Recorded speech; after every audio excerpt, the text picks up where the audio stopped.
Hello, I'm Janet Goff. I'm an Art Society lecturer and formerly was Director of Cathedrals and Church Buildings for the Church of England. Today I'm going to talk to you about St Paul's Cathedral, the monument Sir Christopher Wren built. Lector, si monumentum requires circumspice. Reader, if you need a monument, look around you. This is the inscription above where Sir Christopher Wren is buried in the crypt of St Paul's Cathedral. St Paul's was Wren's masterpiece, built in just 35 years between 1675 and 1710, within Wren's own long lifetime, and also over the turbulent reigns of no less than 5 kings and queens of England. Most people know St Paul's Cathedral is an iconic symbol of the City of London, with its striking dome defining the skyline. They also know it was built by Britain's most famous architect, Sir Christopher Wren. St Paul's was the first Protestant cathedral in England after Henry VIII removed the Church of England from the control of the Pope. And yet it is built in a Baroque style, something people might associate more with the continent and Catholicism. So how did this all come about, and what makes it so special? The Diocese of London was one of the earliest English dioceses, founded in 1604, just after Canterbury. And what we see today is the 4th church on the site, high up on Ludgate Hill in the City of London. For some time, the famous Gothic church had suffered structural problems. Indeed, in 1561, its spire collapsed. Then between 1633 and 40, England's first classical architect, Inigo Jones, refaced the Gothic cathedral, most curiously with a classical, rather Italianate facade featuring huge volutes. But the real blow to old St Paul's came in 1666, when, as the old rhyme goes, London burnt like sticks, i.e. the Great Fire of London. Enter Sir Christopher Wren. Wren was born in 1632 and he died aged 90 in 1723. He was the son of a one-time Dean of Windsor and the nephew of the Bishop of Ely, so he had important royal and church connections. Needless to say, though, Wren's family had a turbulent time during the Commonwealth or Interregnum between 1649 and 1660. Christopher Wren was a true polymath. Educated at Westminster School and Wadham College, Oxford, Wren's first love was maths and geometry. Like Leonardo da Vinci, he was a great inventor, draftsman, and loved scientific experimentation. Wren became one-time Professor of Astronomy at Oxford and held exactly the same post at Gresham College on Bishopsgate in the City of London. In 1660, with Robert Hooke and Oxford friends, and with a royal charter from King Charles II, he founded the Royal Society, the world's oldest scientific institution, which met at Gresham College. Although the Renaissance had been around for some 250 years in Italy and elsewhere in Europe, it was Wren, the amateur architect, who popularised classical building style in England, and started by designing the first classical buildings in Cambridge and Oxford. Wren's uncle, Bishop Matthew Wren, commissioned Wren's first building. It was a rectangular chapel for Pembroke College, Cambridge, designed in a restrained classical style. And a wooden preparatory model for the chapel demonstrates Wren's interest in technical matters, such as the roof trusses. Wren's second building at Oxford, the Sheldonian Theatre for university ceremonies, was altogether more adventurous. It is built in a D shape, with 2 galleries and a structurally challenging flat roof. In building the Sheldonian Theatre, Wren was responding to very specific needs of how to accommodate a large gathering of students with perfect sightlines.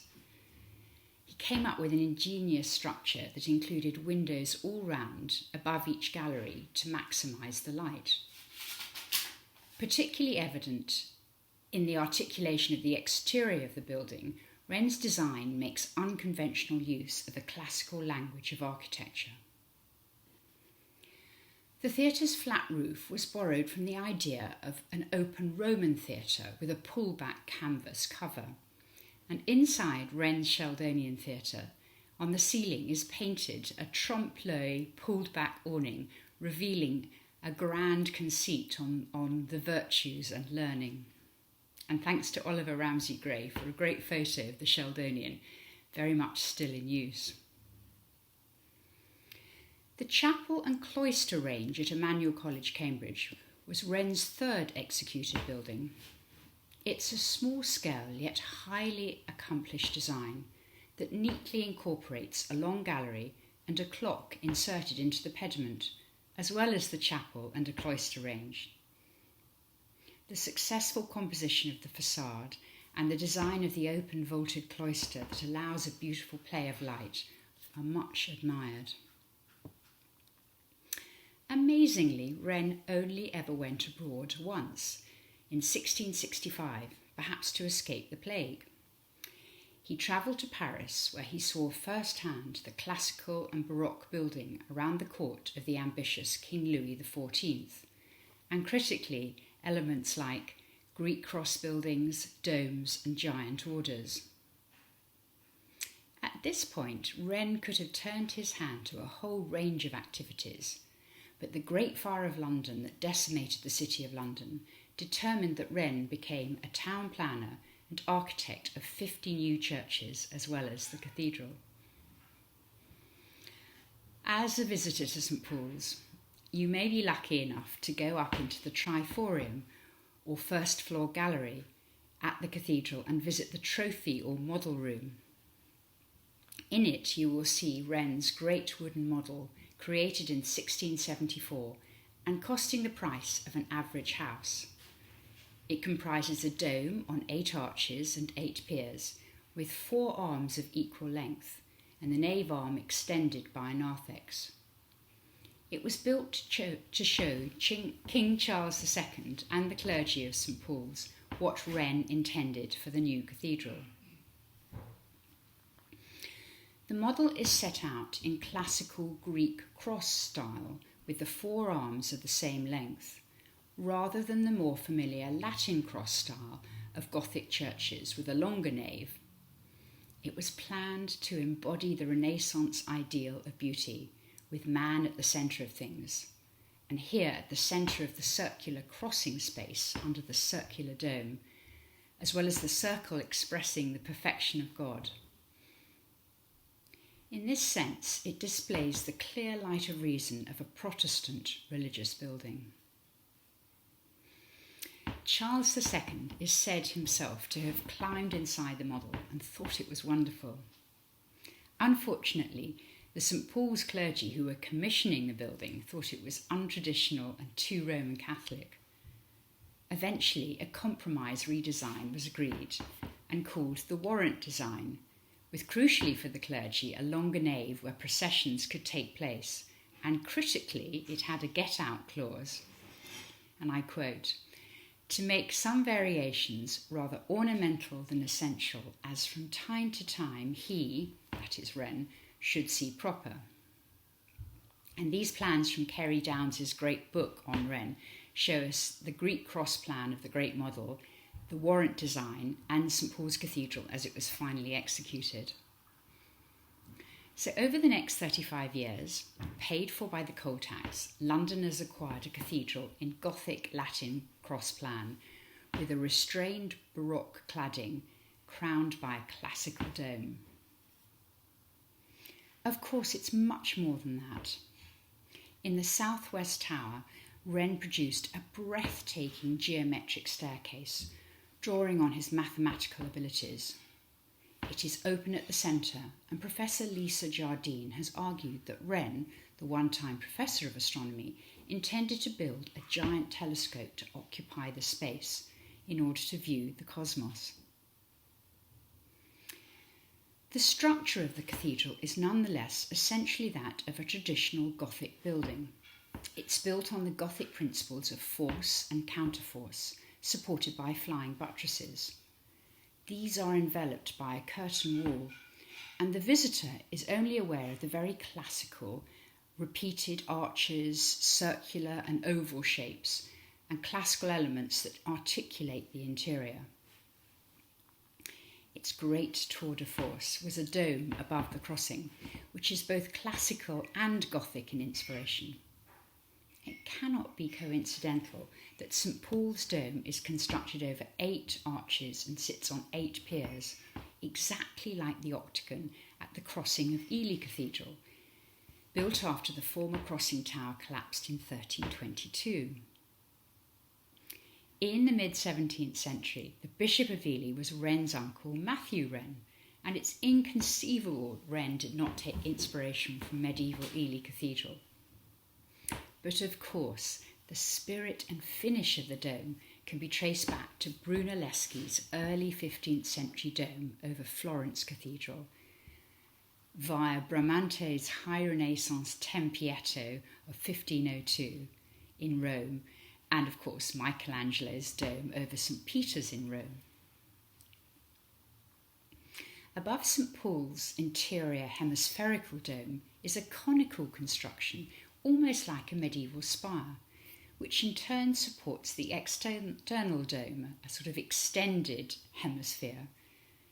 All of this Wren created drawing on medieval Gothic craftsmanship in order to bring about a truly classical experience, and of course the first dome in London.